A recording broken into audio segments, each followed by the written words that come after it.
Welcome to the Grinders Table, the podcast where we sit with C-suite executives and founders who are taking their industry by storm to figure out how you can build an exceptional career and business. Together, we'll try to uncover how they are both defying the odds and what you can learn from their experience.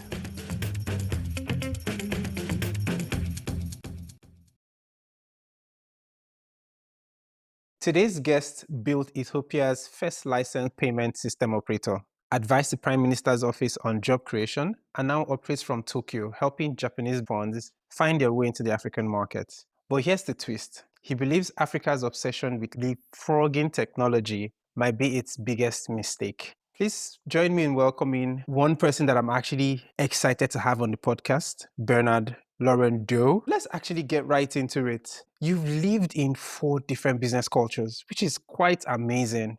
Ethiopia, you've experienced the French, you experienced Americans, now you're experiencing the Japanese. What is one thing that each of them has taught you that has stuck with you? Thanks for having me on this podcast. I think every culture is definitely different. I think at the end of the day, when you go from one country to another, you realize that everyone has a knack and almost natural direction towards business and transaction. It's just that in some cases, in some countries, the laws and policies enable that and basically unleash the power of entrepreneurship and capitalism. And then in some countries, we tend to somewhat kind of tone down those almost natural needs and knee-jerk reactions. But I think all in all, right? I mean, all human beings across all these cultures are looking for the same things in life, right? Given your experience in these various cultures, some people will call you a cultural chameleon.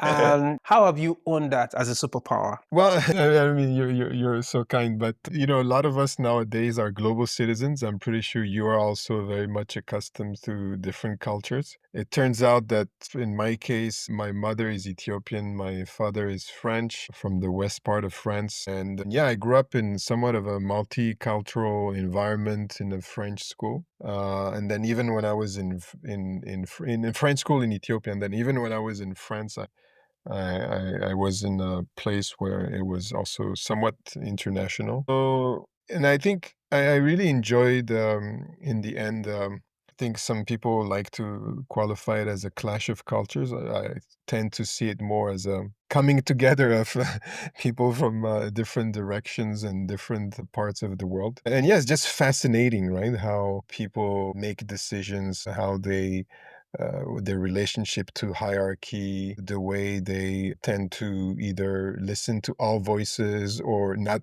not all of them, right? And so on and so forth. So it's just really fascinating to even just observe those things, right? I've also worked and had a consulting engagements in the Middle East, in the GCC countries, and it's also very interesting how they operate in those countries. So, and I think in this day and age, right, and especially with the advent of AI, I think this is being said a lot nowadays, but the hard skills will start to slowly diminish in terms of, how you sell yourself. It's going to be less about your hard skills and more about your soft skills, right? And I would add to that folks who tend to um, be comfortable in a somewhat of a multicultural environment, I think will be even more so able to sell themselves and their services. Yeah, absolutely, absolutely. Talking about, multiculturalism and, working with people across various cultures. Let's go back to your early days at Arifpay. That like in terms of building a team where, people came from different cultures, you included, and building it to the level that it became quite successful. Yeah, so my adventure with Arifpay actually started almost 8 years ago. Then founder approached me and a couple of other investors and said, hey, we need to do something in the fintech arena in financial services in Ethiopia. And these are some of the ideas that I have. And the three of us, the first three angel investors, we just jumped right in because I think all three of us really like kind of macro type of challenges and challenges that go really at the heart of how you build an economy, an emerging economy, right? If you don't have a functioning banking sector or functioning financial services. Good luck with your economic progression, right? So, what that founder put in front of us was really something, if you ask me, kind of boring, but fundamental. Right. And so we invested, and at the time, the licensing, well, I mean, the regulatory framework almost didn't even exist, right? But a few years later, the National Bank of Ethiopia came up with a new directive and started to issue licenses. So we were the first ones to get a license. And then at some point, so at the time, it was just an MVP. And then we realized that, okay, now everything is locked and loaded. The board approached me at the time and asked if I could be the CEO, which, I was doing a bunch of other things, but I decided to take on the challenge. And yeah, we basically built the team from scratch, right? And it was very interesting because this is a sector that is pretty new in Ethiopia, and the whole digital payment arena is pretty new. So we had to kind of, I mean, this was our decision, right? But instead of hiring folks from the financial services or actually just the banking sector, because you don't have that many choices in Ethiopia. You either have the banking sector talent or insurance sector, and that's pretty much it, right? So we decided to actually not go with any of those because it's very difficult to, in the banking sector, anywhere in the world. I mean, I lived also in San Francisco and worked for BNP Paribas. A lot of these companies, the banks, they develop hubris after a certain amount of time because, it's just like pretty steady and kind of transactional type of business. And you don't need to really, innovate as much. You develop a certain hubris and you develop some amount of bad habits that don't really invite innovation right into the mix. So we decided to just hire talent from scratch, like very like fresh talent, but like brilliant type of talent. And we had to be agile in the way we onboarded them because you can't afford like super amazing type of talent at the very onset, right? So we came up with all kinds of different ways of engaging with these folks. But yeah, slowly that snowball effect was there, and then fast forward 2 years later, I mean, the adventure is really going very well, and the company now is in a state where it's distributing dividends to its regional shareholders. There's 42 about 40 something shareholders now. So yeah, it's been a tremendous journey, but of course, tons of challenges along the way. Of course, because I mean, you were first in a very highly regulated sector. So Mhm. I mean, I feel like there's so much experience that I hope you're going to share with us today. But what was that switch like from being an angel investor to actually working in the organization? I'm sure some people would have looked at you and said, "Are you crazy? Is this what you really want to Yeah. do?" Yeah, look, for me actually, and now actually since about 6 months ago, I handed the baton. So I'm still an active investor, but no longer the CEO. And now the team is doing a good job at they've taken the baton and really continuing the journey. But for me at the time, it was more about, and it's funny, right before I jumped on this call, I was listening to someone sent me something that Steve Jobs said a few years ago, where basically he says that, he's against consulting or consultants, that he doesn't, management consultants at least, and, that he doesn't really believe that they're really adding value because they're not into the execution, they're just providing advisory. And I was almost tempted to comment on that back and say that it's a very myopic view. But still, when someone says that, because my background is management consulting, and I still have a management consulting firm. So when folks say that, it's usually it gets under your skin, right? And so you kind of tend to want to prove that, hey, some of the insights and advisory, and even when you bring the client on the execution journey, it's not just because you're not the owner of that journey yourself, it doesn't make your insight less valuable, you know what I mean? Or your advice less valuable. So for me, the way I took on that challenge was about more so saying, let me really prove that all of the management consulting playbook and toolbox and toolkits and whatever, actually work. Right. So, and it did. Right. Because management consulting is not just theory. I mean, and we could have a 24-hour discussion on this. But yeah, for me, the idea was really also be on the other side of the table and really like get the hands dirty to the point where, someone cannot say any longer that a management consulting is not really, or it cannot be into the execution and ownership format. Was there any time you felt like this was a bad decision? Not at all. For me, everything I take on in life, I like to bring it to the finish line, whether it's in a state of complete disaster or a state of success. Because at the end of the day, even a disaster is gonna really allow you to learn things, right? So I actually, and I know this is cliche, right? I mean, folks always say that, when you actually take on a challenge and venture, it's the journey that's most important. But it's really true. So no, I didn't regret. When you take a decision in this world, you have to own it. I owned it. But yeah, sometimes, it's difficult because especially in a country like Ethiopia, and I know other African countries too. I mean, entrepreneurs are really not helped. I mean, you're really there's hyenas basically in all kinds of directions. And the hyenas Mhm. sometimes are also inside. So it's never ending. When you're in the US, for me, by the way, I have more respect for some, I don't know, entrepreneur from Lagos who that someone never heard about instead of, I mean, I have less respect, let's say, for someone like, I don't know, like a Mark Zuckerberg. I mean, the guy is doing some amazing things, fine, but over there, the whole system is all set up for you, right? I mean, especially in the US, you have the risk capital coming at you. If you know a thing or two about how to put a set of slides together, and if you haven't drunk whiskey the night before, you'd probably, you're gonna make something out of it, right? And of course, some people don't make it and get that risk capital, but for the most part, unless, yeah, yeah. So it's the whole thing is well set up in Ethiopia and all these countries. Man, it's a disaster.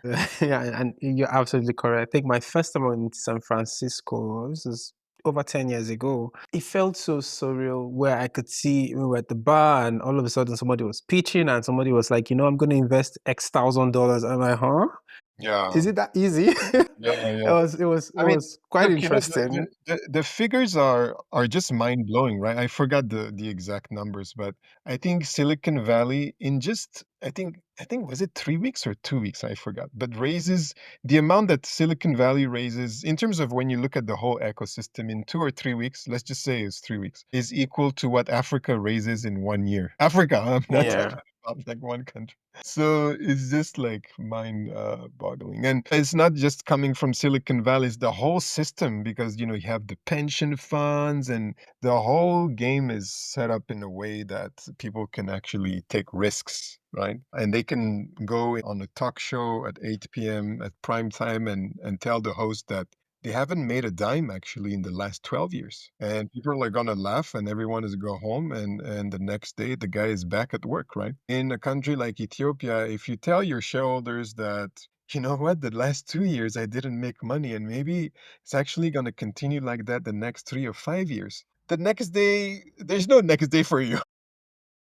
You probably have some policemen right in front of your gate. Yeah. So, and I'm referring, to Amazon, right? I mean, the guy went on Jay Leno and said, "Hey, I haven't been profitable in the last 12 years," and the guy was laughing at him. And but yeah, so it's completely different, right? But I Yeah, think absolutely. now on the African continent, right, where we really need to challenge ourselves, though, because as much as it made us, I think, Indiana Jones and MacGyvers of really entrepreneurship, if you ask me. But now I think the investors need to really come out of the woodwork because for me it's unacceptable, right? That I don't know what the exact figure is, but I think it's close to 80% of the money that's being raised on the African continent is actually coming Yes. outside of the African continent. It Yeah. doesn't make Yeah, true. I mean, these are fundamental issues that we have to actually solve and deal with. One of the things that I've heard you say is Africa needs to focus on borrowing infrastructure. yeah. I mean, especially, but look at it now. Everybody's saying invest in AI, invest in tech skills, blah blah blah. Walk me through that statement. Why do you think that we need to focus on the borrowing infrastructure? Yeah, I mean, it's a bit like that entrepreneur who wants to start an e-commerce business, but the door in front of him, has a bunch of potholes. So unless we actually fix that road, unless we actually fix the whole, even the way we track physical addresses in most African countries, I'm not saying all, but it is actually in some cases non-existent, right? If you in Ethiopia, for instance, if you're an e-commerce business and if you're trying to send something to your friend across town, I'm not talking about even like countryside. There's no like specific address framework or system that we use.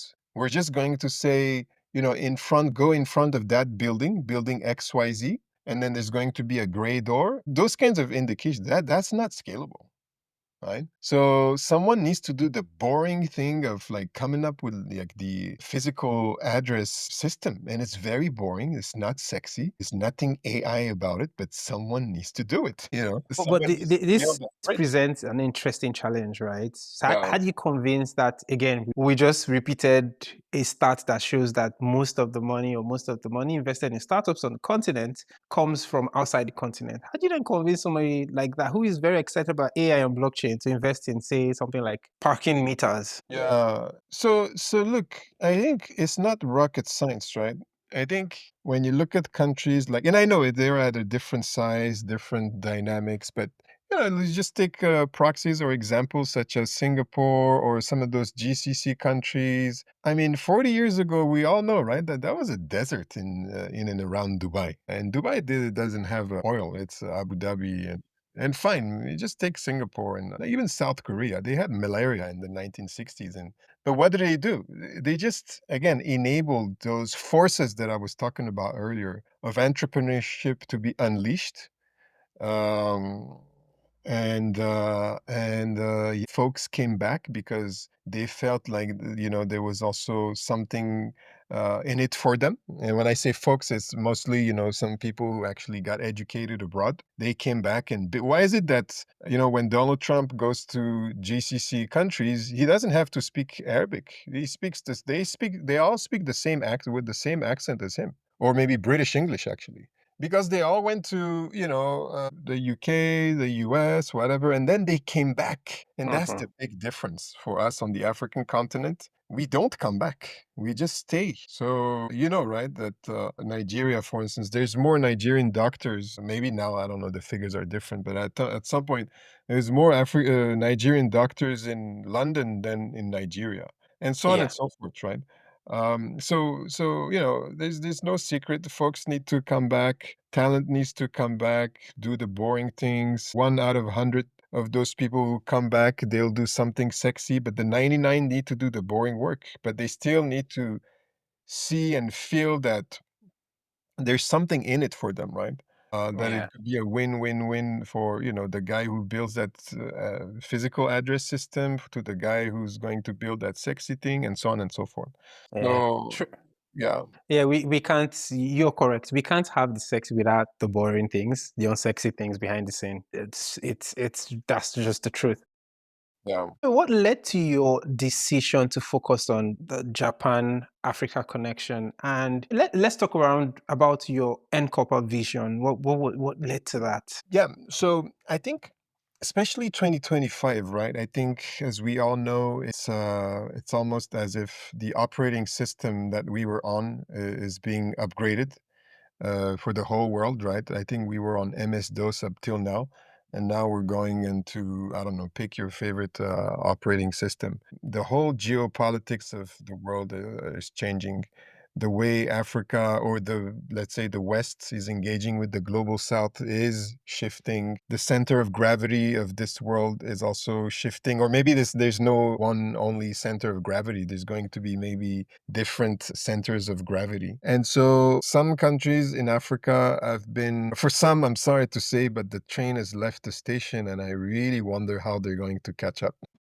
It's And the I'm sorry, reality. it's just the reality, right? I mean, some, they're really in dire situations. It's really sad and scary for them. But anyway, but some, somehow it's like they're trying to catch up and that train hasn't left the station and really trying to get on it. And so for those, though, we're at a juncture. We're either going to really learn from the best and adopt the best models that have been tested. Look, there's no secret again around this world in this world, right? So are we going to adopt those best systems that have been tested the last 100 something years? Or we're just going to really, force our way of thinking, which has not been tested or whatever, and most probably we will fail, right? Because look, there's been, I don't know, centuries behind us, and we know now which operating system in terms of the economy actually works, right? And the one that it works is capitalism. And I know that term is kind of loaded and there's different versions of it, right? different flavors, maybe one with vanilla, one with chocolate, whatever. But at the end of the day, it's about the fact that your private assets, your property is yours, and no one is going to take it away from you. And you can actually multiply that asset, right? If you're working hard and if you're not stealing from your friend. That's kind of the basic tenet. And the idea is to, because we know that you have God given talent and skills in you, and that you're going to want to multiply those things, that basically for me the best way for you, for me, if I'm a policymaker, to enable you to do those things is just to really give you freedom of enterprise, right? And so having said that, now in terms of then who do you trade with, if you're an African country, who do you trade with and who do you engage with? It's like, you go to a sandbox if you're if you're a kid, and who are you going to play with in that sandbox? You need to pick your friends carefully, right? And so here we're at a juncture where, we're no more in that actually kindergarten sandbox.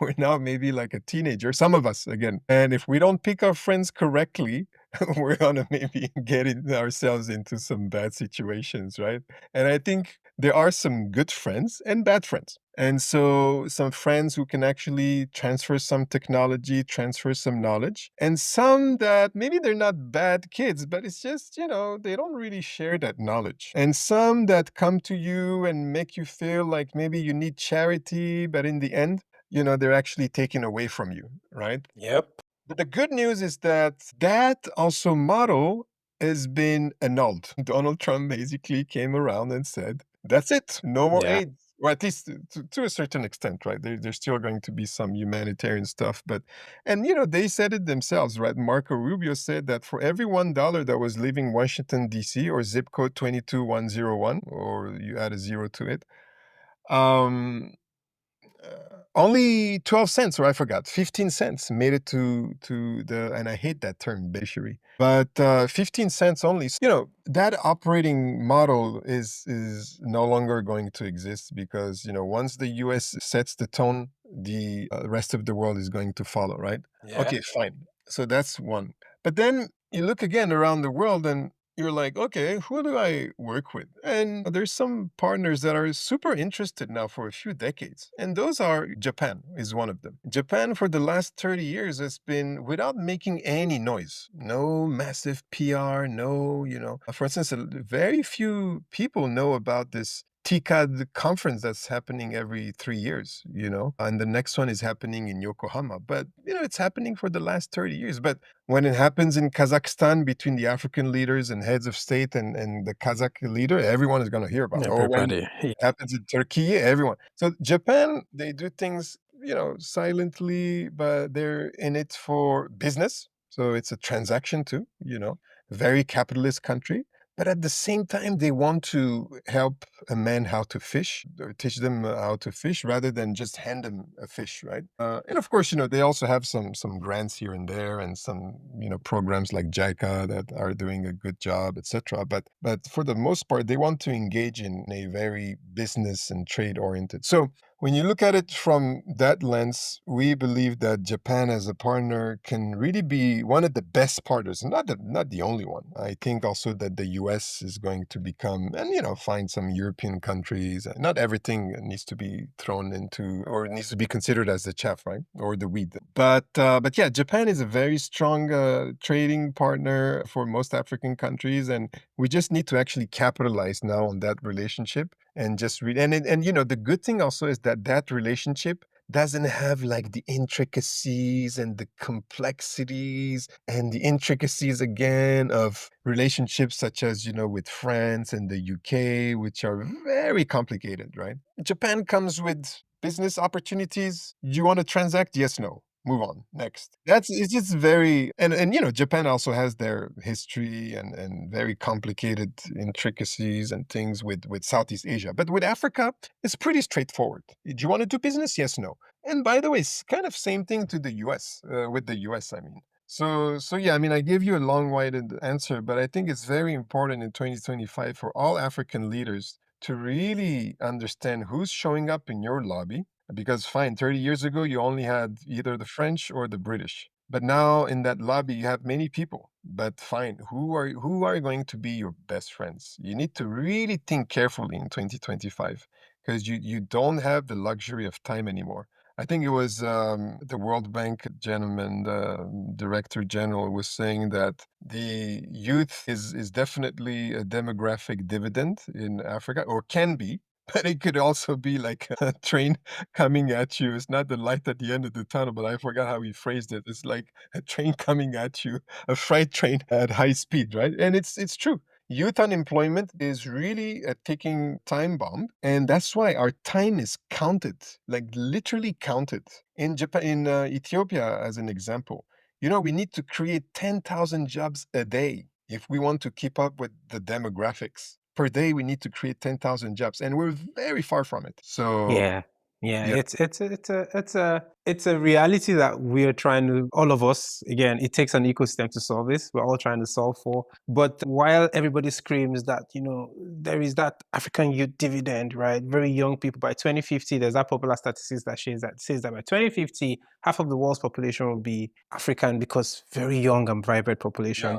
But yeah, while that's an advantage, it can be a huge disadvantage if we don't start creating opportunities for them yeah, now. So yeah, yeah. it's but again, I'm really curious with the Japanese, right? Very tech savvy, but they do have some form of risk aversion. And then if you juxtapose that with the African market that needs some sort of urgent investment, how do you balance the two? Yeah, so look, I think going back to the cultural aspect, right? I think that's something that's a bit of a misperception. Now corporate America sometimes is much more bureaucratic than, I don't know, pick your favorite country, right? In the West or whatever. So I think in Japan, it's just folks are very, I call it we actually have a framework called the Bento Box framework, which kind of, I'm not going to go through the acronym. It's a very like a checklist type of way of operating in Japan. So you have checklists for everything. When you go to the restaurant, there's a checklist. Maybe when you go to the restroom, there's a checklist. Everything is a checklist, right? So, but when you come all of a sudden now, if you're a Japanese investor, you come to Africa, and you're like, man, how do I check boxes on my checklist? There's no data or very limited amount, and all I can get is maybe from the World Bank or IMF, and it's very macro, high level data. So uncheck. I don't have that many management consultants that can help me, or actually in some cases zero. So uncheck, and so on and so forth. So when that Japanese investor comes to Africa, that checklist is very difficult to follow. And guess what? They just move on, and they're investing massively in India, and of course, Southeast Asia is their backyard. But they're very interested. That's the good news. And the challenge that they have in front of them is also the fact that it's a inverse pyramid in terms of the demographics. I forgot the figures, but the folks who are over 70 here, it's massive, the amount. Whereas in Africa, right, give or take, depending on which country you go to, right, almost 70% of the population is less than 30. So it's really the inverse situation. And so they really need new areas or new niches of new opportunities for market expansion, right? So it's becoming kind of maybe not urgent right now, but it's really in the back of their mind. And then for some companies, it's already kind of urgent, right? Because that's it. It's already saturated between Japan, Southeast Asia. They've gone to India, and now they're like, okay, where do we go next, right? And they've been to the US, whatever, and they know how much they can grow in Europe and the US, and now they're like, okay, where do we grow next? So it's really that last kind of emerging frontier economy, and yeah, so it's these are really exciting times for, I think, engaging with Japan. And it's really up to us to really show up at the table. Us, I mean, like African investor, business owners, policymakers, etc., and to really help those folks who, again, are not that risk averse. If you arm them Mm. with the right information, data, etc., they'll come. And some of them are very fast. Talking about data, data is quite siloed across the continent, right? You need data. You have to ask 10, 20 people to get, Yeah. concise data on what you're looking for. With your work, how do you then turn this data that is, everywhere into investable data for people that need it? Yeah. So, by the way, for us, the way we go to market as a management consulting firm is that we have different partners, and we believe that again, as when we come together as different partners, I think we can all bring different values, and so that's how we grow. And so, when it comes to data, we have a very good partner called Cassie Insight. Maybe you've heard of them. I'm pretty sure you did. And they've been doing a tremendous amount of work in terms of building a data pipeline on multiple countries in Africa, but really disaggregated data that can be really used and leveraged for consumer facing type of businesses, right? So let's say you are, I don't know, like an air conditioning manufacturer, AC unit manufacturer, and you need to know where in Nigeria or where in DRC, in which region, which part of that city specifically you're going to have demand. Then, Cassie Insight can provide that data. So they have data that's readily available, and they can also come up with specific insights and data that the client needs, right? And the beauty is that they can also help to really simulate how things can evolve in the next few months or years and whatnot, right? Um, and this is why actually we called it Encopa Lab, at least the lab part, is because we really want to help the client here in Japan to experiment, test, simulate before they even make a very tough decision to expand, right? We want to see if maybe expanding to Nigeria makes sense for that specific product, or maybe in which part of Nigeria, or maybe should they do Nigeria and India together, or so there's really different ways to grow your business, and so we really want to help them quickly before they make decisions where then they can no longer reverse those decisions. Anyways, we've really had a really interesting conversation. We're going to go right into our rapid fire round. And basically, I just ask you some simple questions and you give me the answers as quick as you can. So let's get right into it. What is the biggest BS metric used to evaluate African markets? That's an interesting one, right? I need to think about this one. I don't know. For me, look, nothing against our friends, development partners, but they use all kinds of terms that in some cases are too old, some cases don't make any sense. So for me, things such as financial inclusion related metrics don't make sense at all. If you could delete one word from the African investment vocabulary, what will it be? Communism, socialism. What is one African startup that could be a unicorn if it were in Tokyo? Most of the payment companies, I think, in Nigeria, right? And I mean payment could really Hmm. be unicorns. Yeah. I don't want to pick one specifically, but I think yeah, a lot of You sort of touched on my next question, anyway, but what's your most controversial opinion about aid to Africa? most controversial thing is the fact that I think I mentioned it earlier, but it made us look like beggars. And in some cases we were, but it was also it's a broken system, right? I don't want to point fingers at specific people, but yeah, it's just a broken system. So very inefficient, and yeah, it's just market disrupting. Okay, and in rounding up, for any African entrepreneur or even any business person listening right now and is looking to either crack the Japanese market or attract Japanese investors, what is one advice you would give them? Do your homework. Here in Japan, showing up on time, actually, before the time, there's have a term for go punmai kodo. You have to show up at least 5 minutes early, or in some cases 15 minutes early. So do your homework from showing up on time to finishing on time to preparing those slides, preparing that checklist, etc., etc. So really, you can't just shoot from the hip and like fake it till you make it. None of that will work here. It's just they're very transactional. It's different from the US, right? But it's also very like transactional. Is can you do this? Can you do that? Let's do this. Let's do that. And really, in the US, we usually use the term trust the process. But here, that phrase is really, really applicable in Japan. You really need to trust the process because they have processes and checklists for everything. You just need to follow it, right? You can't just wing it. So again, doing your homework is really like a misnomer. I mean, you just need to do it. It's I'll just give maybe one example without the sound being too long. But in some countries, we've built a bunch of different parks, industrial parks, and we just felt like, okay, we've built them now, and folks are gonna come. No, no, no, no, no. You have to do your homework. You have to do things till the end. Did you bring the red carpet? Did you have really that one-stop shop type of format, and so on and so forth? Right? So doing your homework encompasses many, many things, but you can't just wing it. This is actually really good advice. And on a normal day, I would have said, let's wrap it up. This was really, really great. But every guest on this podcast always answers this last question. Between power, fame, money, and pleasure, which is most important to you and which is the least important to you, and why? I mean, look, for me, when I die, and maybe it's gonna happen tomorrow, maybe in the next hour, I don't know. We never know, right?